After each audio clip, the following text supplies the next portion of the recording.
Բարև։ Գիտեմ, որ վաղուց իմ YouTube-յան ալիքին հոգ չեմ տարել եւ նոր տեսանյութեր չեմ արել, իրականում ամեն օրս եւ ամեն քայլս այդ օրերի ընթացքում շատ տրանսֆորմացիոն ու ինքնատիպ էր։ Նոր բացահայտումներ, նոր ընկալումներ, նոր որակի զգացողություններ։ Ու արդյունքում հիմա այն կետում հայտնվեցի, որտեղ բացվեց խավարի ընկալումը։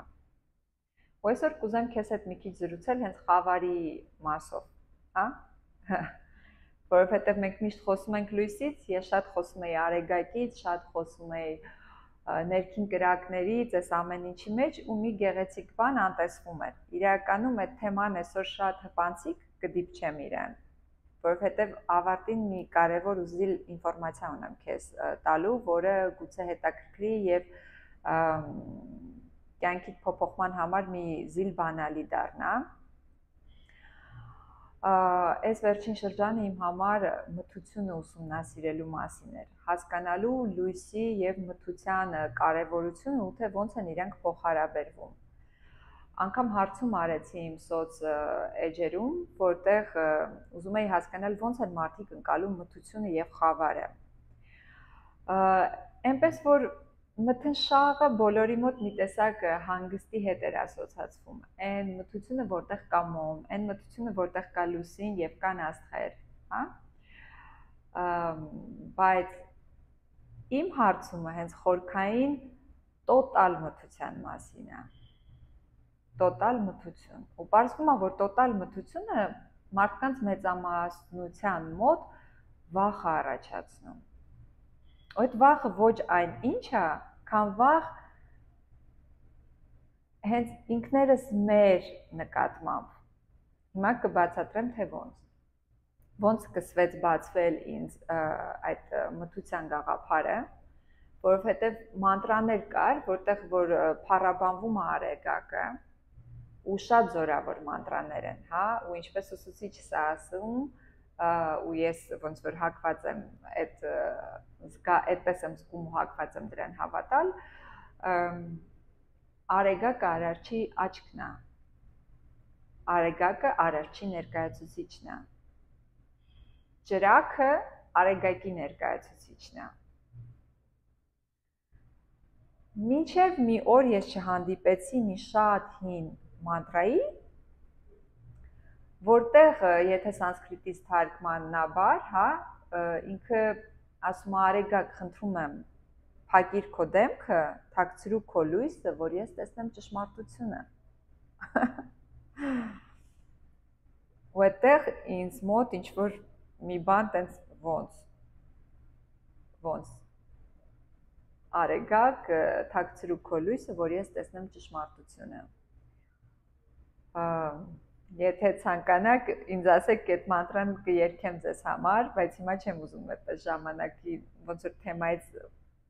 շատ շեղվեմ ու տենց արվեստին դրվեմ։ Ինչևից է, այդտեղ ինձ մոտ հարց է առաջանում։ Իսկ լույսի հետևը ինչ կա։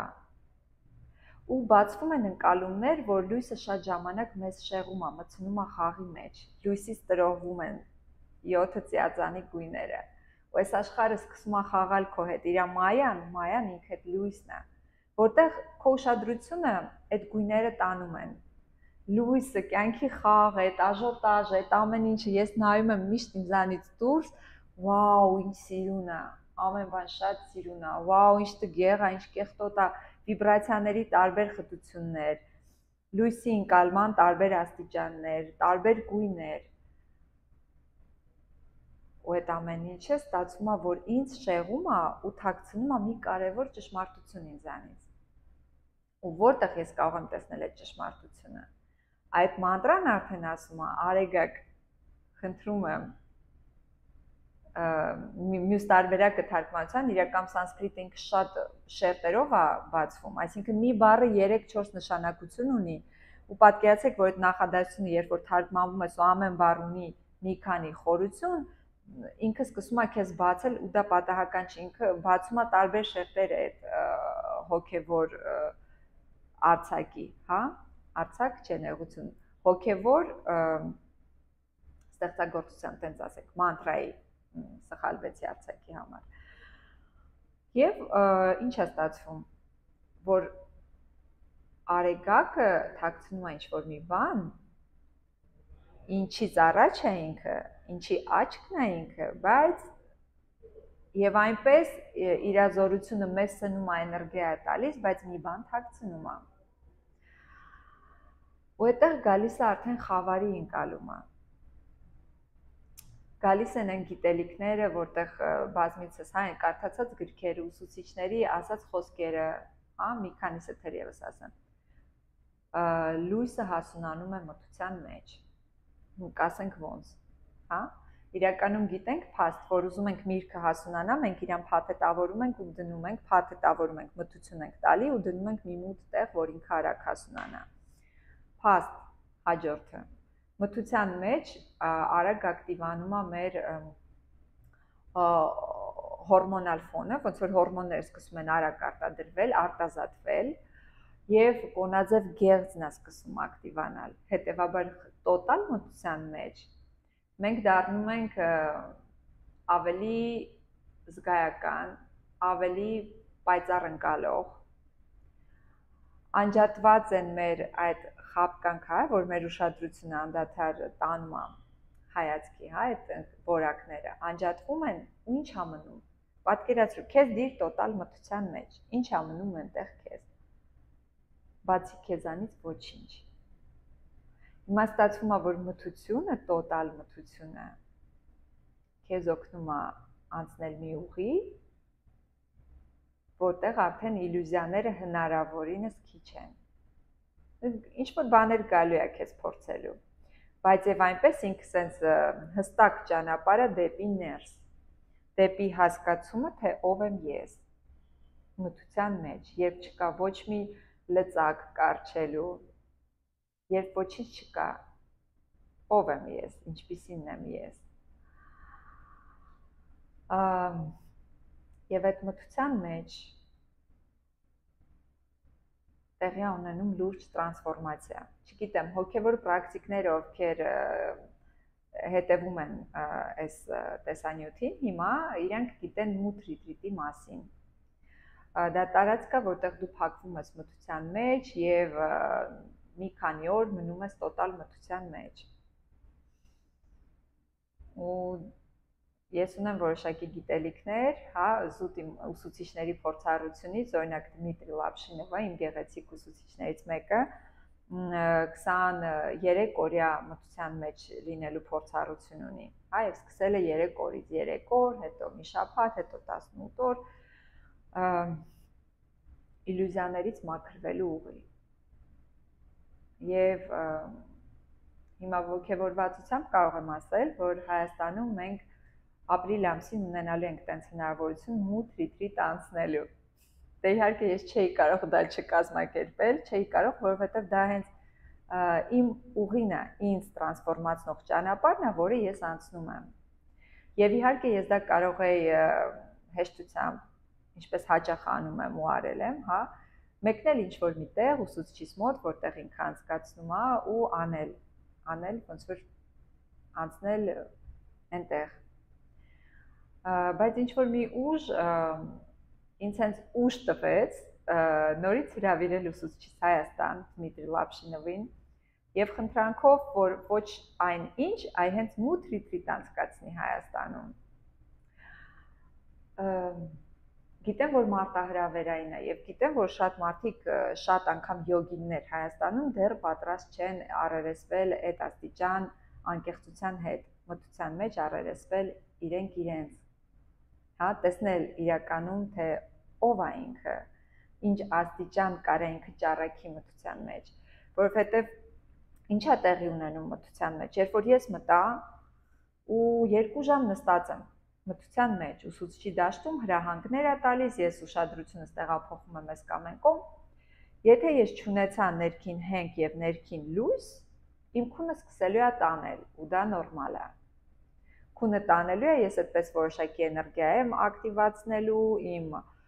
հորմոններն են սկսելու ակտիվանալ այդ ընթացքում, կապ չունի, որ ես քնած եմ, կարևորը որ մթության մեջ եմ։ Եվ հաջորդիվ օրերին, ասենք, երկրորդ, երրորդ օրը արդեն տեղի ունենում հրաշք, արդեն քունը սկսում է չտանել, այլ սկսում է ներքին ճրագ ուժեղանալ եւ ինչը քեզ կարա պահի, հենք լինի, որ դու այդ մթության մեջ չձանձրանաս, չքնես եւ այլ կերպ չարտահայտվի։ Դա միայն քո ներքին լույսն է, քո ներքին սիրո, քո ներքին կրակի արտահայտումն է, որը հենց վառեցիր մթության մեջ, այդ մի ուրիշ հրաշք է տեղի ունենալու։ Հիմա արդեն հասունացել եմ այդ ուսումնասիրելու, հասունացել եմ մինչև այնտեղ, որ արդեն մենակ չեմ ուզում դա անել, հա, Հայաստանում։ Ես ուզում եմ, որ իմ համախոհ ընկերները այդ հնարավորությունը ունենան նման որակի ուսուցչի հետ իր ուժի դաշտում անցնել այդ տրանսֆորմացիոն ուղին։ Հա, ուսուցչի դաշտը կարևոր է, իրական դու մենակդ էլ ընկերներ ունեմ, ովքեր մենակ 7 օրով փակել են տանդուռը, լրիվ 100%-անոց մթություն են ստացել, փակելով պատուհանները ու անցել են այդ պրակտիկան։ Բայց դա այդքան էլ հեշտ չի։ Դա ճիշտ է, ուժեղ կամային որակների մասին է խոսում, բայց ուսուցչի դաշտը քեզ օգնում է ճիշտ անցնել այդ ուղին։ Հա, որովհետև այդ իր փորձառությունը, իր էներգետիկան քեզ պահում է վիճակի մեջ, այսինքն այդտեղ ոչ միայն դու քո ուժերի աջակցության մեջ ես, դու նաև կողմնակի լույս ունես դրսից քեզ եկող խավարի մեջ, ու այդ շատ գեղեցիկ ու զորավոր է։ Հիմա ապրիլի 19-20-21 Վայոց ձորում մի գեղեցիկ վայրում մենք անցկացնելու ենք այդ մութ ռիտրիտը, փոքրիկ խմբով, հայկական փոքրիկ, ես գիտեմ, որ քչերը կխիզախեն այդ անել, հա, ինչպես նշեցի արդեն։ Եվ պլանավորված 20 հոգի կարող են միանալ այդ պրակտիկային։ Եվ տեղերի արդեն մեծ մասը զբաղված է, եթե չեմ սխալվում, 9 կամ 8 տեղ այս պահին կա հասանելի, եւ եթե դու այն պրակտիկն ես, եթե դու այն խիզախն ես, իմիջիալոց փորձառություն այստեղ կապ չունի։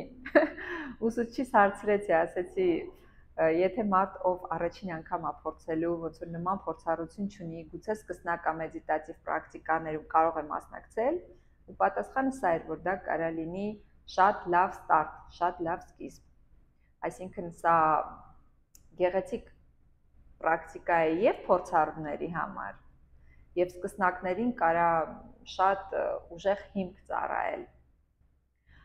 Այնպես որ եթե հետաքրքրված ես, կարող ես հետևել Artnam-ի էջին, գուցե ես այստեղ կթողնեմ գրանցման հղումը ներքևում։ Artnam-ի էջին կարող ես գրել, կապ հաստատել կամ զանգ տալ այդտեղ նշված հեռախոսահամարով եւ գուցե դու էլ լինես այն ինքնատիպ երևույթներից մեկը, ով այդ թիմի անդամ է լինելու, որովհետեւ այս call-ը, այս հրավերը ինքը թվում է բաց, բայց ես իրական գիտեմ, որ հավաքվում են դաշտում այն մարդիկ, ովքեր պետք է լինեն այդ օրը այդտեղ։ Ոչ ավել, ոչ պակաս, այդտեղ ավելորդ մարդ չի լինելու։ Այդտեղ լինելու են հենց ճիշտ այն մարդիկ, ում կյանքի համար դա խիստ տրանսֆորմացիոն process է լինելու։ Այն մարդիկ, ովքեր